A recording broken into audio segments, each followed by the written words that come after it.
You want him to win. You know he's destroying everyone around him. You know he's a liar, a cheat, a narcissist who uses people like equipment, and still, you want him to win. This is the perversion of Marty Supreme. Not that Marty Mauser is a monster, but that the film makes you love him for it. Marty Supreme isn't about table tennis. It's about the part of you that needs to be seen winning, the part that confuses excellence with existence, the part that would burn every relationship to feel for 1 second like you're enough. You see yourself in him. That's why you can't look away.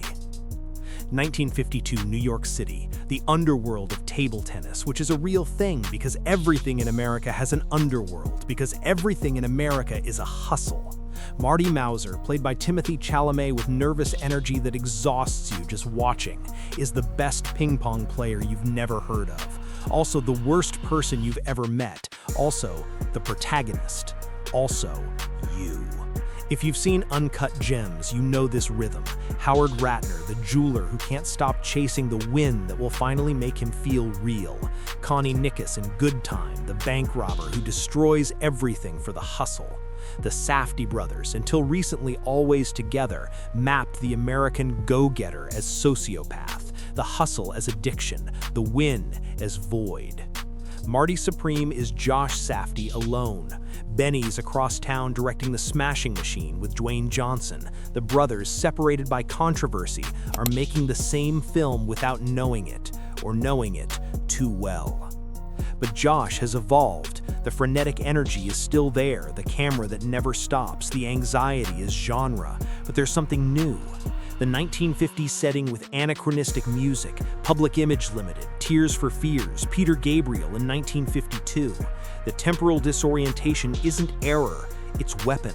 You're not watching the past, you're watching the present's fantasy of the past. Marty isn't a 1950s hustler, he's every hustler, every time, the eternal American who needs to win because winning is the only proof he exists. Marty hustles, he scams. He uses his girlfriend Rachel for money, uses Kay Stone, played by Gwyneth Paltrow, in a performance so self-aware it hurts, for access to her husband Milton. He's chasing an exhibition match that will prove his supremacy, a match that doesn't matter, a match that when it happens feels like nothing. The win is empty, the win is everything, the win is the only thing. But here's what Marty Supreme understands. It's not that Marty doesn't love, it's that he loves like he plays, strategically, performatively, desperately. His relationship with Rachel isn't just exploitation, it's the closest Marty can get to intimacy. He doesn't know the difference. The hustle has eaten the distinction between performance and feeling.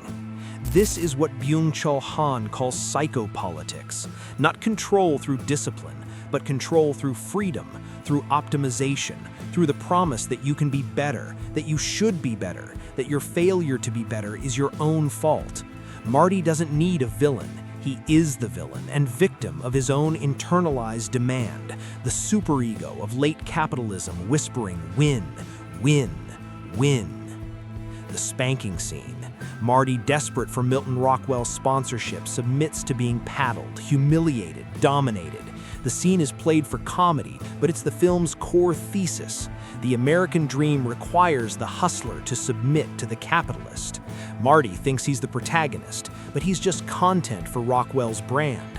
Kevin O'Leary, the actual Shark Tank capitalist, playing the capitalist. The meta-commentary so complete it hurts. Even the actor is a brand, a hustle, a performance of wealth extraction. And what of Kay? Gwyneth Paltrow's failed actress in the film, failed actress in reality, goop and controversy and endless wellness performance, plays a woman used by everyone. Marty uses her for access. Milton uses her for arm candy. The film uses her for tragedy. Her breakdown at the bad review, the critic as the executioner, is the cruelest moment in a film full of cruelty because it's real, because Paltrow knows it, because you, watching, have judged her too. Tyler the Creator as Wally. The anachronism is deliberate, 2025 hip-hop artist in 1952. But more, Tyler, the ultimate self-made hustler, plays the only character who sees through Marty, who loves him anyway, who is, perhaps, the film's conscience. The ending. Everyone thinks it's redemption. They're wrong. Marty wins the exhibition match, finally, the supremacy achieved, and it feels like nothing. The win is empty. The crowd cheers. Marty smiles. And then, the baby. His son. Marty looks at the baby.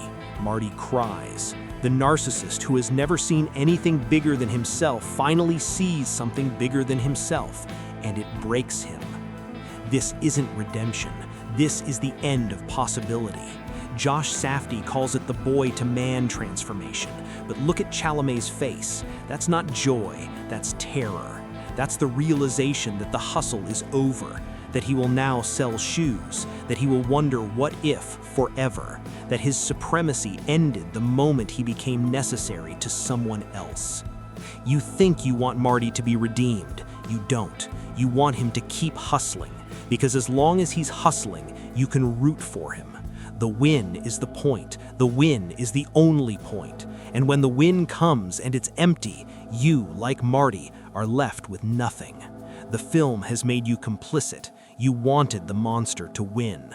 The monster won, and winning was the worst thing that could have happened.